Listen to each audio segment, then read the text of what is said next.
श्री राहुल गांधी जी।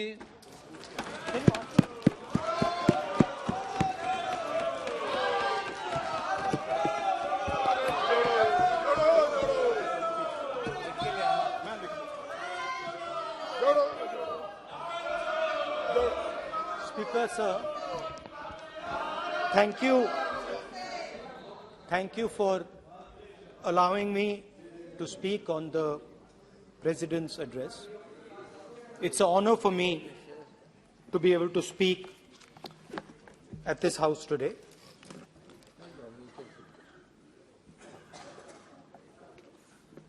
जैसे आप सबको मालूम है, पिछले 4 महीनों में हम भारत जोड़ो यात्रा कन्याकुमारी से लेकर कश्मीर तक हम पैदल चले।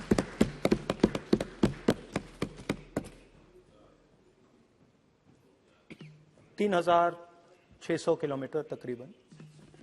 और इस यात्रा पे बहुत कुछ सीखने को मिला।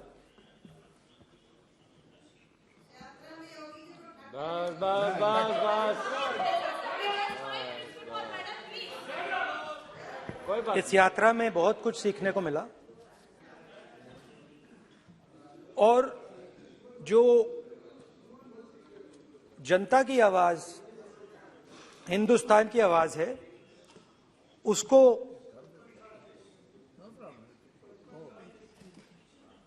गहराई से सुनने का मौका मिला।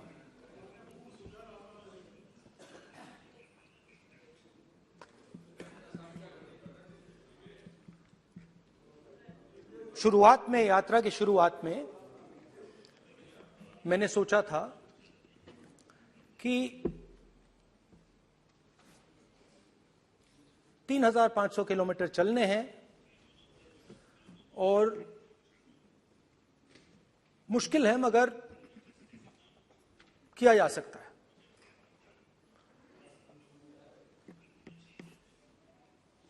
आप भी राजनेता हो, हम भी राजनेता हैं। हाँ, सेवक कह लीजिए। और नॉर्मली आजकल की राजनीति में जो हमारी पुराना ट्रेडिशन था पैदल चलने का, वो आजकल हम सब लोग, हम भी आप भी, उस ट्रेडिशन को शायद भूल गए या उसका हम पालन नहीं करते। मैं भी उसमें शामिल था, आप भी उसमें शामिल हैं। हम सब, कोई गाड़ी में जाता है, कोई हवाई जहाज में जाता है, कोई हेलीकॉप्टर में जाता है, मगर पैदल कम चलते हैं। ठीक है, ठीक है। और जब पैदल चला जाता है, हाँ पैदल जाएंगे, सब जगह पैदल जाएंगे, घबराइए मत। तो जब पैदल चला जाता है, मैं 1 किलोमीटर की बात नहीं कर रहा हूं, 10 की नहीं कर रहा हूं, 25 की नहीं कर रहा हूं, मैं 200-300-400 किलोमीटर की बात कर रहा हूं। जब 200-300-400 किलोमीटर चला जाता है तो शरीर पे दबाव पड़ता है, दर्द होता है, मुश्किल आती है। शुरुआत में चलते वक्त लोगों की आवाज सुन रहे थे हम, मगर हमारे दिल में यह भी था कि हम भी अपनी बात रखें। कोई हमारे पास आता था, कहता था कि मैं बेरोजगार हूं, और हमें लगता था कि नहीं, हमें कहना चाहिए कि तुम बेरोजगार क्यों हो, कारण क्या है। उसमें हम विपक्ष का रोल भी प्ले कर लेते थे, आपकी भी बुराई कर देते थे। नहीं, वो तो है, वो भी करेंगे, हम भी करेंगे। मगर थोड़ी देर चलने के बाद एक बदलाव आया और जो हमारी आवाज थी, जो ये डिजायर था बोलने का कि भैया बेरोजगारी इसलिए है, महंगाई इसलिए है, वो बिल्कुल बंद हो गई। क्योंकि हमने इतने लोगों से बात की, मतलब हजारों लोगों से बात की, बच्चों से, बुजुर्गों से, महिलाओं से, माताओं से, बहनों से, कि थोड़ी देर बाद ये बिल्कुल आवाज बंद हो गई। और फिर हम गहराई से, और मैं खुल के कह सकता हूं, मैंने तो अपनी जिंदगी में इस प्रकार से कभी पहले सुना ही नहीं था। क्योंकि हम सब में थोड़ा सा अहंकार होता है कि हम ही बता दें, अपनी बात रख दें।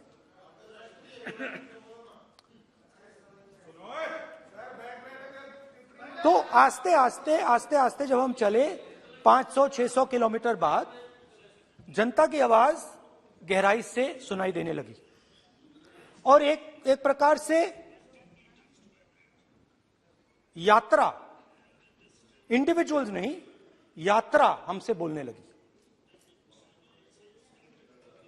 नहीं, गहरी बात है, समझ नहीं आएगा। आप समझने की कोशिश करो। यात्रा हमसे बोलने लगी। 200 किलोमीटर आप चलने की कोशिश करिए, पता चल जाएगा। और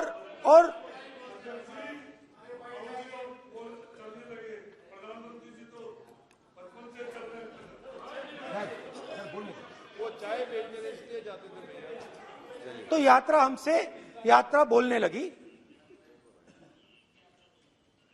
कोई आता था, कहता था, युवक आता था, कहता था मैं बेरोजगार हूं।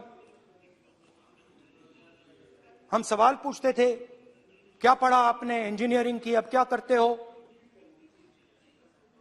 कोई कहता था मैं बेरोजगार हूं, कोई कहता था मैं उबर चलाता हूं, कोई कहता था मैं मजदूरी करता हूं। किसान आए हजारों।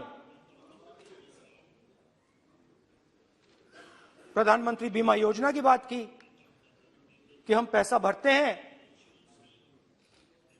तूफान आता है, आंधी आती है, पैसा गायब हो जाता है।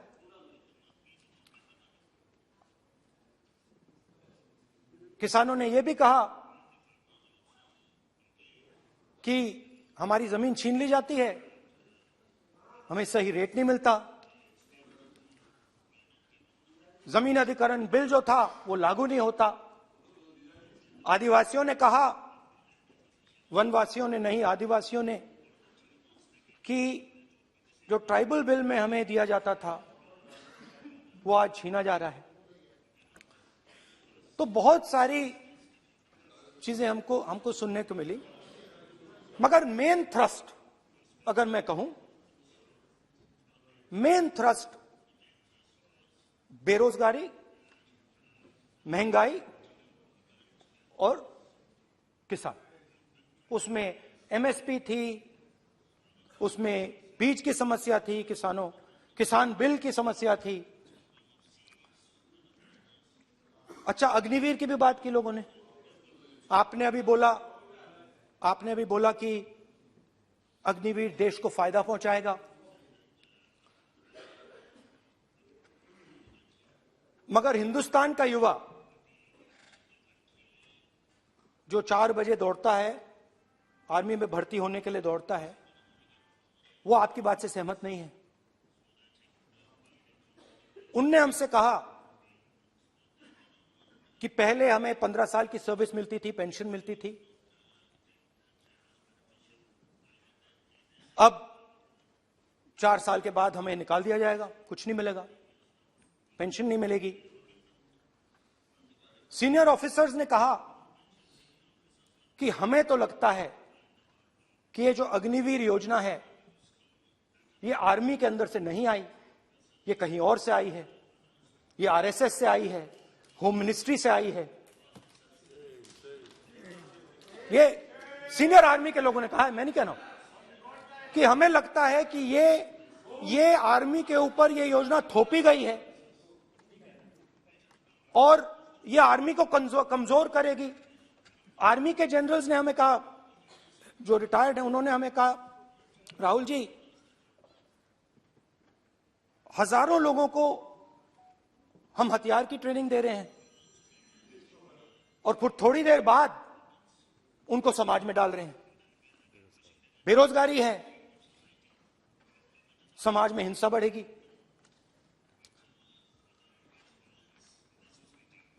तो उनके मन में था कि ये जो अग्निवीर योजना जो है, ये आर्मी के अंदर से नहीं आई है। और मुझे नाम भी बताया कि अजीत डोभाल जी ने ये योजना आर्मी पे थोपी है। क्यों नहीं ले सकते? क्यों नहीं ले सकते? बिल्कुल ले सकते हैं, पार्लियामेंट में थोड़ी है वो। क्यों नहीं ले क्यों नहीं ले सकते? क्या बात कर रहे हैं? सर ये तर्क है, बाद में फिर अडानी के लिए भी यही बोलने वाले हैं, फिर ये तर्क है इनका।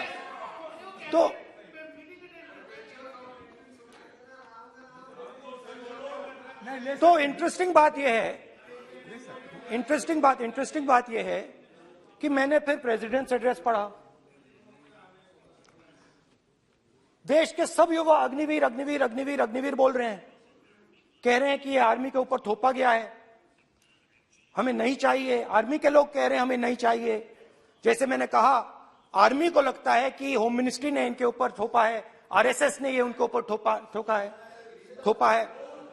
तो ये आवाजें आ रही हैं। अब मैंने आपका बैठिए, अब बैठिए,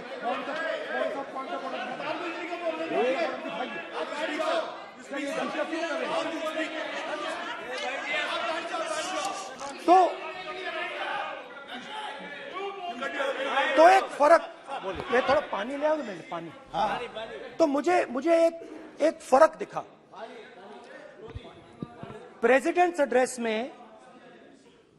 एड्रेस में बहुत सारी चीजें बोली गई। अग्निवीर के लिए एक लाइन थी, एक शब्द, एक बार अग्निवीर शब्द का प्रयोग किया गया, और वो भी अग्निवीर योजना हमने दी। उससे ज्यादा कुछ नहीं बोला। कहां से आई, कौन लाया, किसको फायदा होगा, ये नहीं बोला। बेरोजगारी शब्द ही नहीं था उसमें। आपने देखा होगा, बेरोजगारी शब्द ही नहीं था प्रेसिडेंट एड्रेस में। महंगाई शब्द ही नहीं था। तो जो यात्रा में हमें सुनने को मिला, अग्निवीर, महंगाई, किसान, बेरोजगारी, प्रेसिडेंट एड्रेस में था ही नहीं। तो ये मुझे थोड़ा अजीब लगा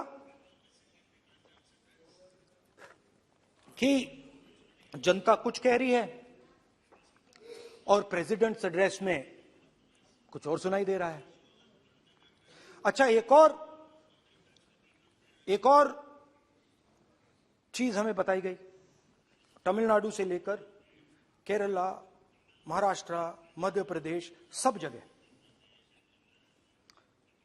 एक नाम सब जगह हमें सुनने को मिला, अदानी। यह नाम पूरे हिंदुस्तान में, केरल में, तमिलनाडु में, महाराष्ट्र, कर्नाटका, हिमाचल, कश्मीर, सब जगह अदानी अदानी अदानी अदानी अदानी।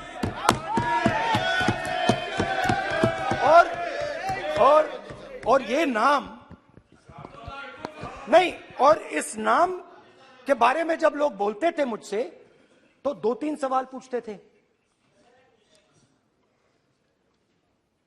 ये पूछते थे कि ये जो अदानी जी हैं, ये किसी भी बिजनेस में घुस जाता है, ये सफलता प्राप्त कर जाता है, ये कभी फेल नहीं होता। और युवाओं ने मुझसे यह सवाल पूछा कि भाई ये हो क्या रहा है, हम भी सीखना चाहते हैं। मोदी जी ने कहा स्टार्टअप करो, हम भी अदानी जी जैसे बनना चाहते हैं। तो भैया किसी भी बिजनेस में घुस जाओ और एकदम सक्सेस हो जाए। यह पहला सवाल था। दूसरा सवाल था कि ये अदानी जी हैं, ये किसी भी बिजनेस में घुस जाते हैं। पहले ये 1-2 बिजनेस करते थे, अब ये 8-10 सेक्टर्स में काम करते हैं। Airports, data centres, cement, solar energy, wind energy, aerospace and defence, consumer finance, renewables, media. तो उन्होंने मुझसे पूछा कि राहुल जी, हाँ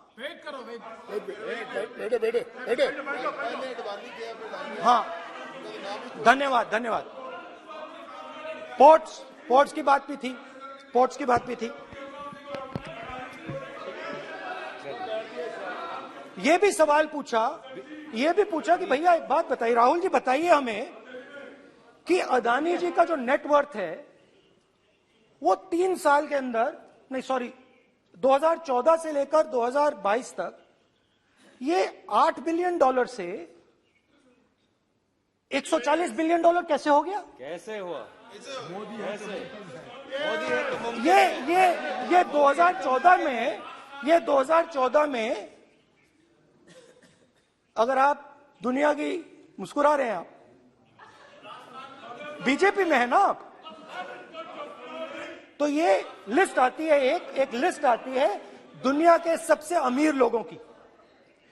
इस पे ये 609 नंबर पे थे 14 में।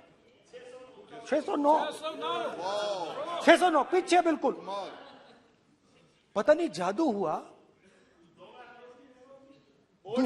दूसरे नंबर पे पहुंच गए। मोदी है तो मुमकिन है।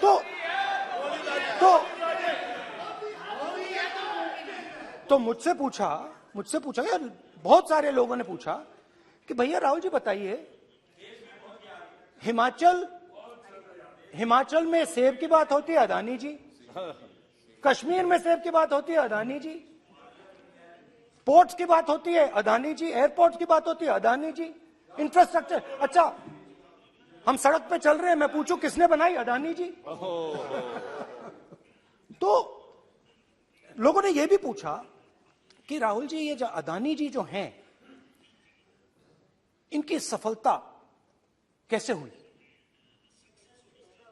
ये इतने बिजनेसेस में कैसे घुस गए? इतनी सफलता कैसे प्राप्त हुई? और सबसे जरूरी सवाल, इनका हिंदुस्तान के प्रधानमंत्री के साथ क्या रिश्ता है और कैसा रिश्ता है? देश जानना चाहता है, तो देश जानना चाहता है। ये देखिए रिश्ता, ये देख लीजिए प्लीज। पोस्टर माननीय सदस्य, पब्लिक में सर, माननीय सदस्य पोस्टर लीजिए। प्लीज, पोस्टर नहीं। पोस्टर नहीं है सर। देखिए, आप बैठिए, 1 मिनट बैठिए। आप पोस्टरबाजी करेंगे तो इधर नहीं सर। कहेंगे राजस्थान के मुख्यमंत्री का पोस्टर चिपकाएंगे। पोस्टरबाजी के लिए सदन नहीं है। आप बात सर। करें, पोस्टरबाजी नहीं। स्पीकर सर, आप वरिष्ठ सदस्य हैं, स्पीकर सर, तो पोस्टरबाजी उचित नहीं है। स्पीकर सर, पोस्टरबाजी उचित स्पीकर नहीं है, सर। प्लीज। राजस्थान के मुख्यमंत्री, ये सच्चाई है। This picture was came into the media. चलिए, पोस्टर नहीं, प्लीज। वो लिख दे दो मुझे। हाँ, आ गया। Just right it neatly.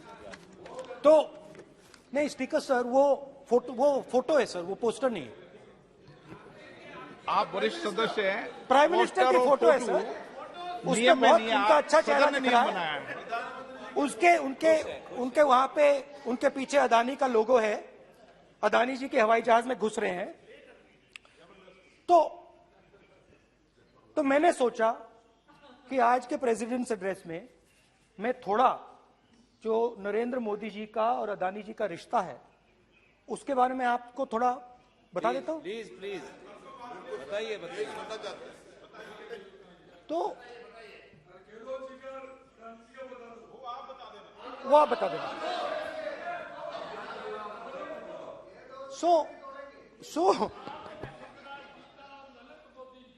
So the relationship begins many years ago when Narendra Modi ji was the Chief Minister of Gujarat.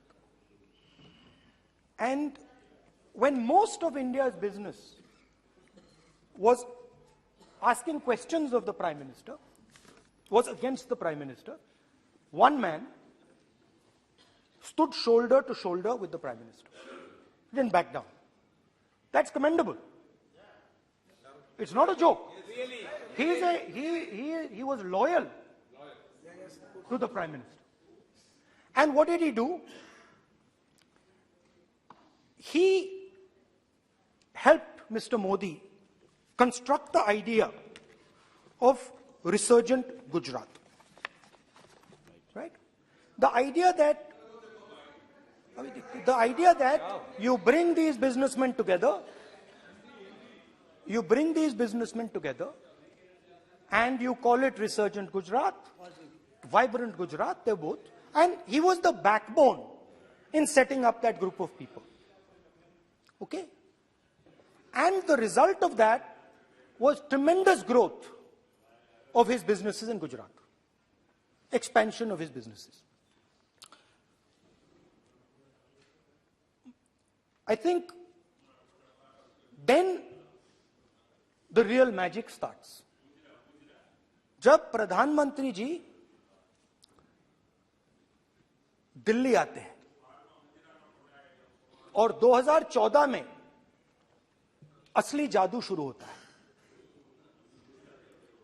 मैंने कहा कि 2014 में वो 609 नंबर पे थे, कुछ ही सालों में वो दूसरे नंबर पे पहुंच गए। कैसे पहुंचे? मैं आपको, बहुत सारी इंडस्ट्रीज में काम करते हैं, मैं आपको 2-3 इंडस्ट्रीज का उदाहरण दे देता हूं। एयरपोर्ट इंडस्ट्री की बात, एयरपोर्ट्स की बात करते हैं।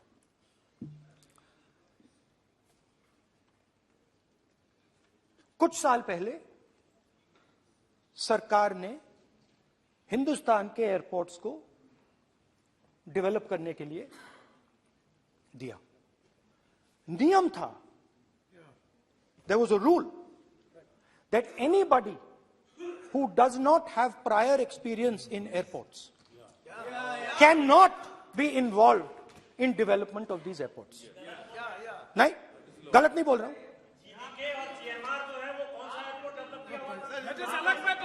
आप बैठ जाइए।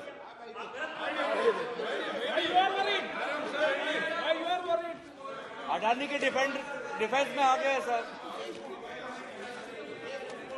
देखिए, अरे माननीय सदस्य प्लीज मेरी बात सुनो। तो एक मिनट मेरी बात सुनो। ये एक मिनट बात सुनेंगे। ये संसद है, अपन किस दिशा पर चर्चा कर रहे हैं ये देश देख रहा है। हमें राष्ट्रपति अभिभाषण पर चर्चा करें तो उचित रहे, बाकी आपकी इच्छा है, स्वतंत्र अभिव्यक्ति है। मेरा मानना ये तो अपन एक विषय पर ओके, तो आपको तो रूल था, नियम था। हाँ, पॉइंट ऑफ ऑर्डर किस पे है ये? सर कैसे एयरपोर्ट का प्राइवेटाइजेशन तो उनके समय हुआ, ऐसी कोई पार्टी थी जिसका अनुभव था? ये कौन सी बात कर रहे हैं? बोलिए। ओके प्लीज ओके, बोलने दे आपको नेता को, तो बोलने दे आपको नेता को। रूल था, प्लीज बोलने दे। रूल था कि अगर कोई एयरपोर्ट बिजनेस में नहीं था तो वो इन एयरपोर्ट्स को ले नहीं सकता था। इस रूल को हिंदुस्तान की सरकार ने बदला। किसी ने भी बनाया हो रूल था, किसी ने भी बनाया हो रूल था। रूल बनाया किसने बात नहीं है, रूल बदला किसने बात है। रूल बदला गया,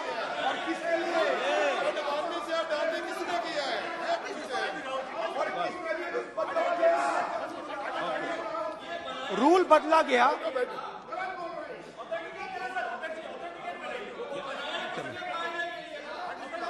चलता रहेगा क्या सर?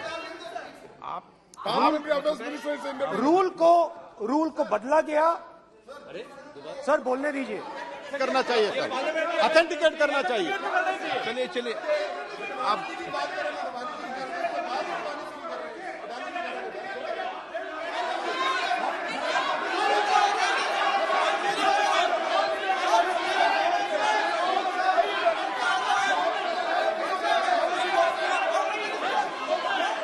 रूल बदला गया सर, स्पीकर सर।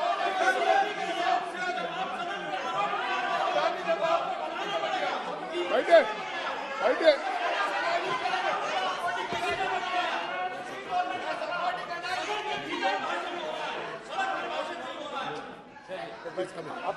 तो ये रूल बदला गया। उस समय मीडिया में इसके बारे में चर्चा हुई थी। रूल बदला गया और अदानी जी को 6 एयरपोर्ट्स दिए गए।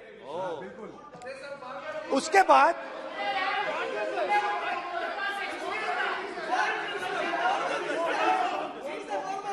after that India's most strategic profitable airport, Mumbai Airport, was taken away by GVK, hijacked by using the agencies. The agencies को CBI, ED का प्रयोग कर GVK पर दबाव डालकर हिंदुस्तान की सरकार ने उस एयरपोर्ट को अदानी जी के हाथों में कर दिया। रिजल्ट क्या आया? रिजल्ट आया कि एयरपोर्ट्स में आज अदानी जी 24% हिंदुस्तान की एयर ट्रैफिक को अपने एयरपोर्ट से निकालते हैं और 31% एयर फ्रेट उनके एयरपोर्ट्स में से निकलता है। अब यह काम हिंदुस्तान की सरकार और हिंदुस्तान के प्रधानमंत्री जी ने फैसिलिटेट किया। तो बताइए, बोलिए वित्त मंत्री, विधि मंत्री। और ये जो सर ये हाउस में सर ये बोल रहे हैं, तुम तो ज्ञान बांट रहे हो, बैठ जाओ। सर ये यहाँ बहुत गंभीर मिनिस्टर हैं ये देश के। ये राष्ट्रपति का उद्बोधन को लेकर एक गंभीर चर्चा हो रही है। जो भी मेंबर कुछ भी बात करे विद फुल रिस्पॉन्सिबिलिटी ऑथेंटिकेट करें। और ये वाइल्ड एलिगेशन अपना एक सोच के आया है, बिना तर्क के ऐसे वाइल्ड एलिगेशन लगा रहे, ये कोई मतलब नहीं है सर। ये ऐसे नहीं बोल सकते और वो सर तर्क रखना पड़ेगा। अगर एलिगेशन लगा रहे हैं तो आपको पूरा डॉक्यूमेंट प्रूफ के साथ आपको रखना पड़ेगा। दे देंगे आप ऐसे बातें नहीं दे कर सकते। देंगे।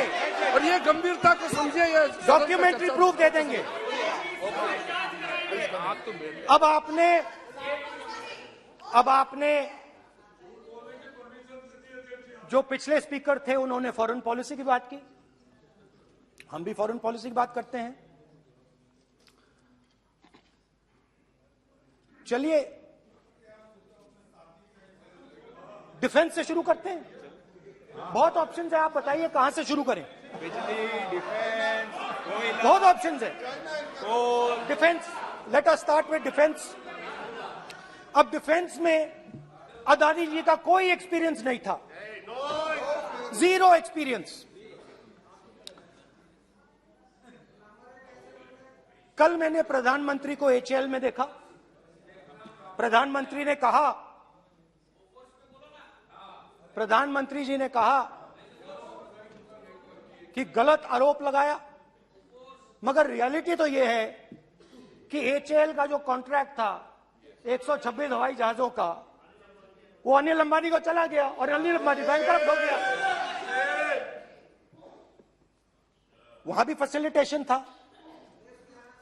अब देखिए, और ये जो फ्यूचर एंटरप्रेन्योर्स हैं, जो बिजनेस स्कूल हैं, हार्वर्ड यूनिवर्सिटी जैसे स्कूल हैं, इनको इसका केस स्टडी, इसकी केस स्टडी बनानी चाहिए, शायद बने। How to use government power to build individual businesses, case study.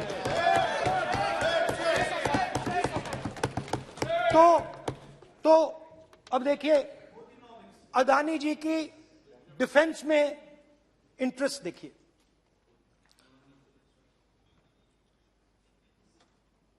Elbit company के साथ हिंदुस्तान में अदानी जी ड्रोन्स बनाते हैं। ड्रोन्स को हिंदुस्तान की एयरफोर्स, आर्मी, नेवी के लिए रीफिट करते हैं। अदानी जी ने यह काम कभी नहीं किया है पहले। HAL ये काम करती है। हिंदुस्तान में और भी कंपनीज हैं जो ये काम करती हैं, मगर प्रधानमंत्री जी इजरायल जाते हैं और उसके एकदम बाद अदानी जी को ये कॉन्ट्रैक्ट मिल जाता है, मगर एक नहीं मिलता। ये मत सोचिए कि सिर्फ एक कंपनी की बात हो रही है, ये इंडस्ट्रीज की बात होती है यहां पे। जैसे मैंने आपको दिखाया, एयरपोर्ट का पूरा सिस्टम उठा के ले गए, 30% मार्केट शेयर एयरपोर्ट में ले गए, वैसे ही डिफेंस में करा। तो 4 डिफेंस की इनके पास कंपनीज हैं, ये काम इन्होंने कभी नहीं किया। स्मॉल आर्म्स, जिसमें टवॉर है जो हमारी स्पेशल फोर्सेस यूज करती है, आर्मी यूज करती है, जिसमें गलील स्नाइपर राइफल है, ये सब अदानी जी बनाते हैं। सीधा स्ट्रेट इजरायल में प्राइम मिनिस्टर जाते हैं, प्राइम मिनिस्टर के साथ वहां पे मतलब बीच में पैदल चलते हैं और फिर जादू से पीछे से इंडिया का फर्स्ट कॉम्प्रिहेंसिव MRO मिल जाता है मेंटेनेंस के लिए, जहाजों के मेंटेनेंस के लिए। स्मॉल आर्म्स का बिजनेस मिल जाता है, इजरायली जो ड्रोन्स हैं उसका बिजनेस मिल जाता है। मतलब जो हिंदुस्तान और इजरायल का डिफेंस का रिश्ता है वो पूरा पूरा अदानी जी के हाथ में चला जाता है, खत्म कहानी।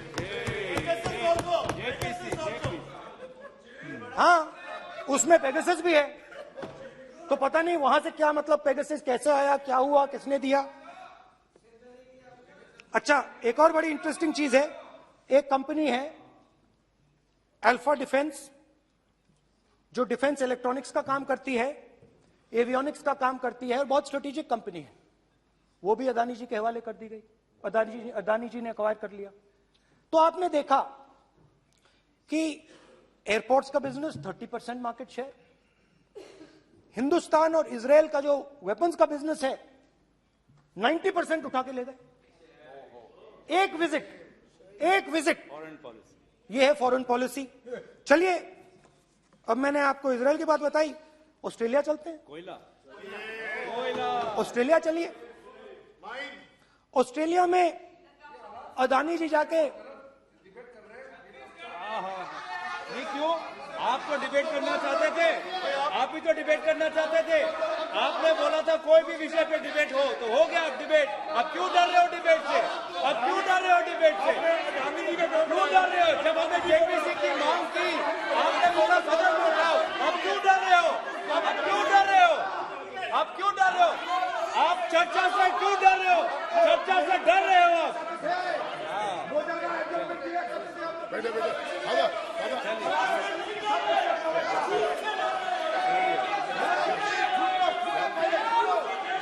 आप? अब सुनना पड़ेगा, अब सुनना पड़ेगा,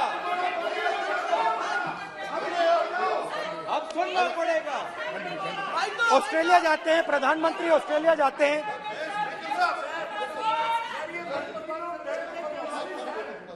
प्रधानमंत्री ऑस्ट्रेलिया जाते हैं।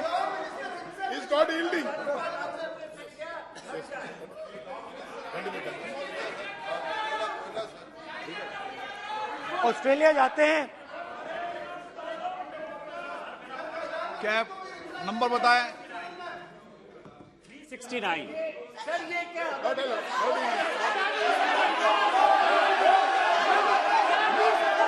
369 सर, ये कहता है सर, एक पेपर और document to be laid on the table shall be duly authenticated by the member presenting. देखिए पूरा सरकार इन्होंने सर, मैं इनको चैलेंज करता हूं कि जीएमआर और जीबीके उसको कब एयरपोर्ट का जो है संचालन का अधिकार था और कौन सा रूल है वो कोट करे सर। किस रोल के आधार पर ये, इनको मैं चैलेंज करता हूं, पूरी कांग्रेस पार्टी को चैलेंज करता हूं कि जीएमआर और जीबीके को कौन सा एयरपोर्ट चलाने का लाइसेंस जब दिया तो उनको उसका नॉलेज था। मैं चैलेंज करता हूं पूरी कांग्रेस पार्टी को। जब इन्होंने उन्होंने बिरला को बनाने का दिया, डालमिया को बनाने का दिया, टाटा को बनाने का दिया लाइसेंस, उस वक्त उनको कौन सा मोटर चलाने का अधिकार था सर? ये गलत बयानी कर रहे हैं। मेरा ये कहना है कि आप एलिगेशन प्रधानमंत्री के ऊपर लगा रहे हैं, आप पेपर दीजिए और कौन सा रूल भारत सरकार ने चेंज किया एयरपोर्ट में अडानी के लिए, वो ऑथेंटिकेट कीजिए, नहीं तो इस तरह की बात नहीं कर सकते हैं।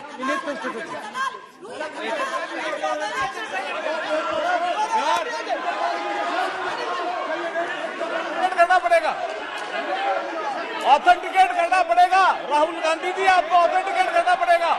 आप ऐसा नहीं बोल सकते हवा में, आप हवा में बोल रहे हो और प्रधानमंत्री जी पे आरोप लगा रहे हो। आपको ऑथेंटिकेट करना ही पड़ेगा। आप ऐसे ही बोल रहे हो कि जीएमआर का जीवीके के समय रूल था, कहा था रूल? कोई रूल नहीं था। आपको यह तो ऑथेंटिकेट, और ऑथेंटिकेट करके ही रखना पड़ेगा आपको। पहले रखिए और उसके बाद आगे बात करने देंगे, नहीं तो माफी मांगिए देश से। आप प्रधानमंत्री जी पर आरोप लगा रहे हैं, सर बोलने दीजिए। अनाप शनाप आरोप लगा रहे हैं, बिना किसी डॉक्यूमेंट के आरोप लगा रहे हैं प्रधानमंत्री जी पे। रूल 353 सर, रूल 353 है sir, no allegation of defamatory और incriminatory nature shall be made unless you have given notice. छोड़िए, वो तो प्रधानमंत्री के खिलाफ एलिगेशन लगा रहे हैं बिना नोटिस दिए, बिना कोई डॉक्यूमेंट दिए। सर ये रिकॉर्ड पर नहीं आना चाहिए सर, ये बिल्कुल रूल का उल्लंघन है।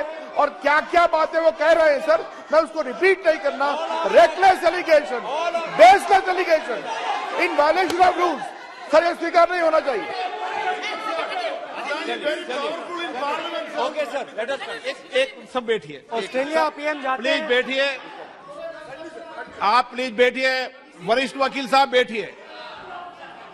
ऑस्ट्रेलिया जाते हैं। एक मिनट राहुल जी, एक मिनट। नियम 369 भी मैंने देखा है, 353 भी देखा है। मेरा आग्रह है, सदन भारत की संसद है, हम एक ही विषय पर सारी राष्ट्रपति की चर्चा लगाए, ये उचित है क्या? फिर आपको बोलना बोले नहीं स्पीकर साहब, गलत तरीका है। राहुल गांधी जी, आप बोल रहे नहीं, गलत तरीका है। क्या देश को संदेश देना चाहते हैं आप? क्या संदेश देना चाहते हैं देश को? चलिए राहुल गांधी जी। ऑस्ट्रेलिया में प्रधानमंत्री जाते हैं। आप बोलिए सर, स्पीकर सर, प्रधानमंत्री जी ऑस्ट्रेलिया जाते हैं और जादू से State Bank of India $1 billion loan Adani ji को ऑफर कर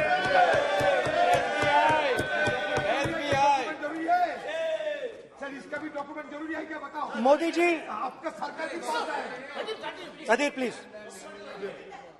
उसके बाद मैं उदाहरण दे रहा हूं, पूरी दुनिया में मोदी जी जाते हैं, घूमते हैं, तो मैं बता देता हूं क्या होता है वहां पे। बांग्लादेश में गए, हाँ काम पे ही जा रहे हैं, वही तो बोल रहा हूं, काम पे जा रहे हैं।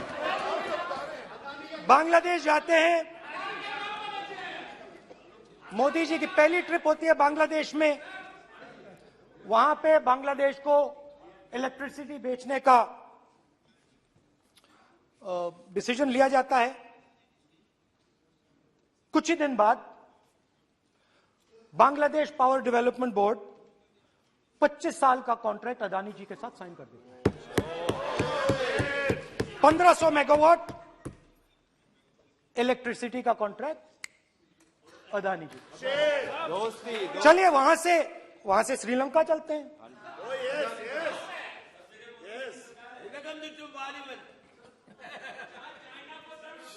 जून 2022 में Chairman of Sri Lanka's Ceylon Electricity Board, MMC Fernando, informed a parliamentary committee in Sri Lanka in open hearing that he was told by President Rajapaksa that PM Modi pressured him to give the wind power project directly to Mr. Adani.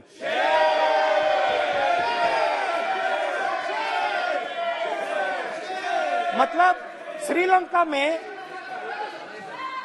Sri Lanka electricity board के chairman कहते हैं कि उन्होंने राजापाक्सा जी ने कहा कि हिंदुस्तान के प्रधानमंत्री ने उनको कहा है कि ये विंड पावर का प्रोजेक्ट है, ये अदानी जी को देना है।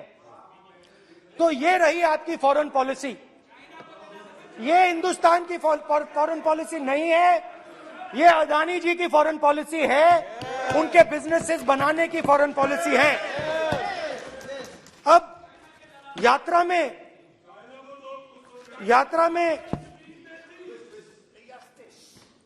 में मुझसे 2-3 और सवाल पूछे गए। यात्रा में लोगों ने मुझसे पूछा, राहुल जी ये जो LIC कंपनी है, इसका पैसा अदानी जी की मदद करने के लिए क्यों डाला जा रहा है?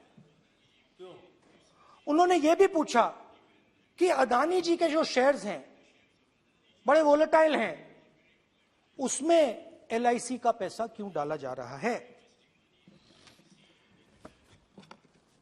तो मेरा कहना है कि एक सेकंड, मेरा कहना है कि अदानी जी की मदद प्रधानमंत्री जी और हिंदुस्तान की सरकार कैसे करती है। हजारों करोड़ रुपए हिंदुस्तान के public sector banks Adani ji को मिलता है। 27,000 करोड़ रुपए SBI, PNB 7,000 crore, bank of Baroda 5,500 crore, ये मैं लिस्ट चलती जाएगी। LIC का एक्सपोजर 36,000 करोड़ रुपए, 3 crore SBI and other PSU bank holders. Money is going to Mr. Adani and to finance.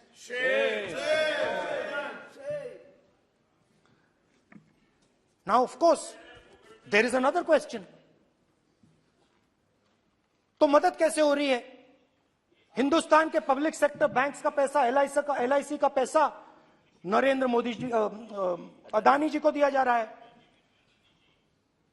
अगर कोई सामने खड़ा हो जाता है, जैसे जीवी के लोग खड़े हुए, ED, CBI एजेंसीज आ जाती हैं, उनको परे कर देती हैं।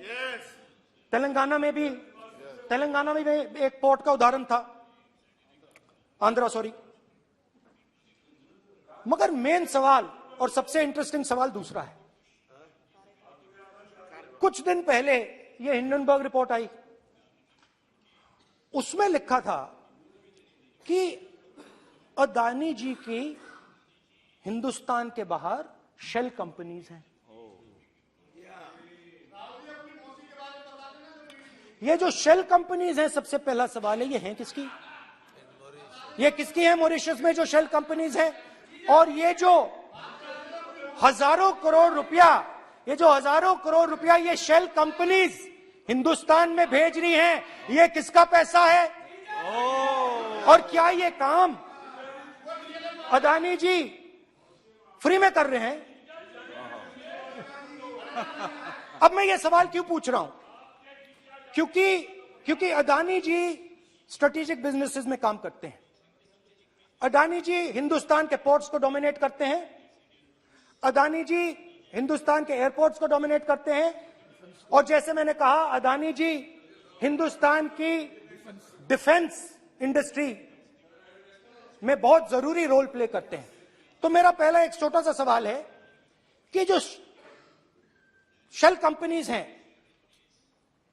इनके बारे में हिंदुस्तान की सरकार ने कोई सवाल नहीं उठाया कि ये कौन लोग हैं, ये किनकी कंपनीज हैं? ये स्ट्रेटेजिक मामला है, पोर्ट्स का मामला है, एयरपोर्ट्स का मामला है, डिफेंस का मामला है, और जो कंपनी इन स्ट्रेटेजिक एरियाज में काम कर रही है उनके बारे में आपको मालूम ही नहीं। ये नेशनल सिक्योरिटी का मुद्दा है, आपको मालूम ही नहीं कि ये शेल कंपनीज किसकी हैं, कितना पैसा आ रहा है, किसका पैसा आ रहा है। तो एक बहुत बड़ा सवाल है, ये पैसा किसका है, ये शेल कंपनीज किसकी हैं, और ये हिंदुस्तान की सरकार की जिम्मेदारी है ये पता लगाना ये किसकी शेल कंपनीज है और ये किसका पैसा अंदर आ रहा है। JPC, we want JPC. We want JPC.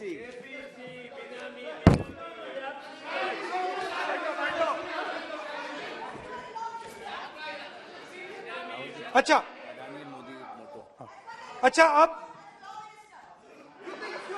अब चलिए छोटा सा बजट के बारे में बता देता हूं।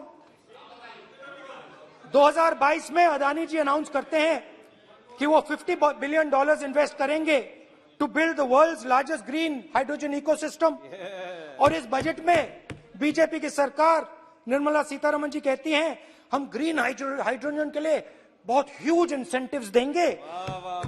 19,700 करोड़ रुपए हम ग्रीन हाइड्रोजन के लिए देंगे, मतलब अदानी जी को देंगे।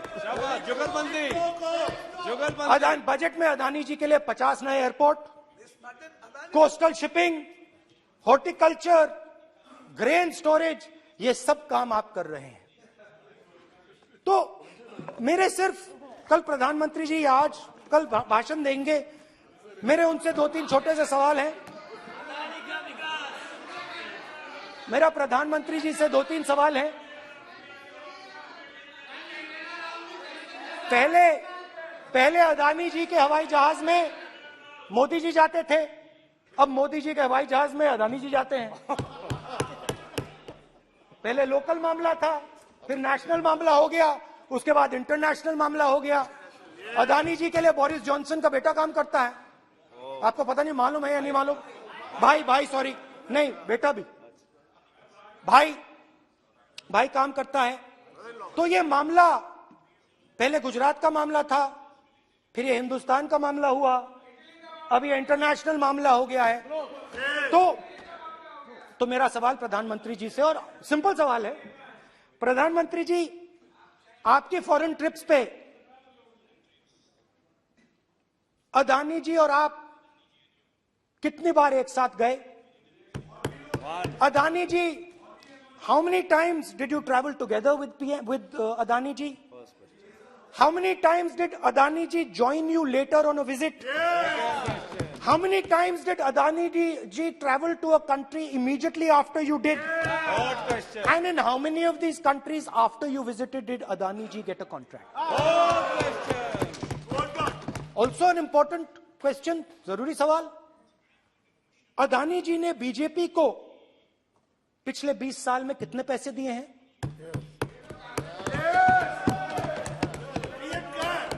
इलेक्टोरल बॉन्ड्स में कितना पैसा दिया है?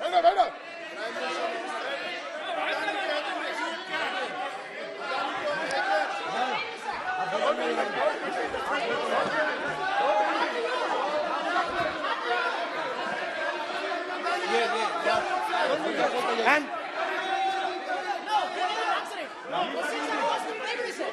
questions are posed to Prime Minister, please. Sir, खत्म करने दीजिए सर। Concluding. और बहुत सुंदर तरीके से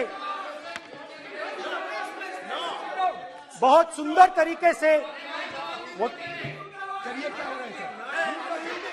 और मैं सिर्फ इतना कहना चाहता हूं, राहुल जी अभी आप सीनियर एमपी हो गए हैं, आप एक सीनियर एमपी हो चुके हैं।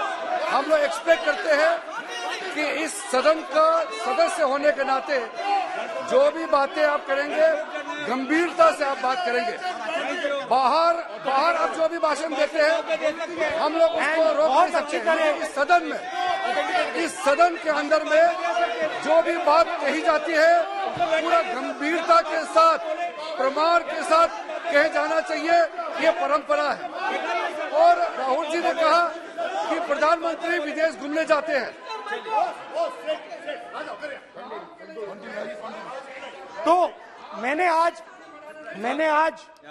वो जो युवाओं ने मुझसे सवाल पूछा था कि अदानी जी की इतनी बिजनेस एक्यूमेंट कहां से आई, इतने अलग अलग सेक्टर्स में अदानी जी ने कैसे सक्सेस प्राप्त की, अदानी जी के बारे में पूरी दुनिया को स्टडी करनी चाहिए, हार्वर्ड यूनिवर्सिटी को स्टडी करनी चाहिए कि पॉलिटिक्स के बीच में और बिजनेस के बीच में कैसा रिश्ता होता है। India is a case study and prime minister Narendra Modi should be given a gold medal in this. Now बहुत अच्छी तरह बीजेपी के जो पिछले स्पीकर थे उन्होंने मेरे भाषण को इंकैप्सुलेट किया मेरे लिए। बहुत अच्छी तरह आपने जो मैं सोच रहा था आपने उससे और भी अच्छी तरीके से बोल दिया। Coming together is a beginning, Adani और keeping together is progress, working together is success. Adani ji and Narendra Modi ji, thank you.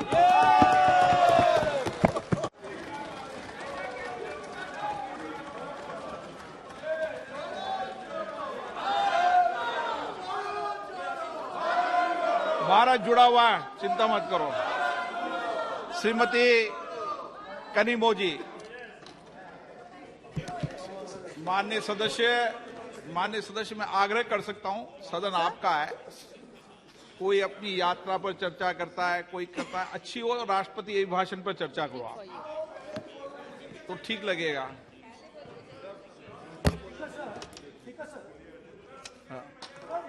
ये एक बात पे चर्चा नहीं हुई है, ये अलग अलग इंडस्ट्रीज पे, अलग अलग बिजनेसेस पे और इंटरनेशनल अफेयर्स पे डिस्कशन हुआ है। नहीं, एक मिनट प्लीज बैठिए। नहीं, प्लीज बैठिए। पर अपन को सदन के बाहर ये भी टिप्पणी नहीं करना चाहिए कि अध्यक्ष महोदय माइक बंद कर देते हैं या हमें नहीं दिखाते, ये भी टिप्पणी करना उचित नहीं है, क्योंकि सर अध्यक्ष बोलने जी, अध्यक्ष जी, बट रियलिटी है आप माइक बंद कर देते हैं। आपको आप एक मिनट प्लीज बैठे, प्लीज आप बैठिए, मैं बैठा हूं ना, प्लीज बैठिए। नहीं, मेरा है कहना, आप पूरे समय बोले, आज नहीं, आपका आप बोल लें फिर।